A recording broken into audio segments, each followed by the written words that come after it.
চুরি করে আম খাচ্ছ? কই এ দেখাও দেখাও দেখাও, এই তো আম। তোদের জন্য কি আমি কিছু খেতে পারবো না? সব তো তোদেরকে দিয়ে খেতে হয়। একটা আমার মা দিয়েছে আম, আমি একটুখানি খাচ্ছি, ওই যে চকলেট আমি ফেললাম। আর এই যে কি মিষ্টি খেতে আমগুলো। যা তো, সব কিছু ভিডিও করতে হয় নাকি?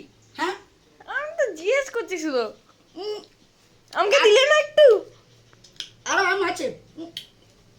দেখবে আসো, কত আম দেখবে আসো, দেখবে আসো। আমার মা এক দশটা, মানে এতগুলো আম দিয়েছে, এতগুলো এই যে দেখো। একটা আম আমি খাচ্ছি, এটা চুরি করা হলো? তুমি ভাবো, আমি একটু করে খেতে ইচ্ছে করে না। সে কখন কেজি খিদে পেয়ে গেছে, সে একটা আম নিজের মতন করে খাচ্ছে, সেটাও পারবো না। ছেলে মেয়ে বলছে ও চুরি করে খাচ্ছ। আমার ছেলে তো কিছু বলে না, খাইও না, বললাম না। মেয়েরা আম খেতে ভালোবাসে, ব্যাস। মা চুরি করে কি খাচ্ছ? গাইস, তোমরা পরে তো নিজের কাছে জিনিস করে চুরি করে খায়, আমাদের ইচ্ছে হয়েছে আমি খাচ্ছি।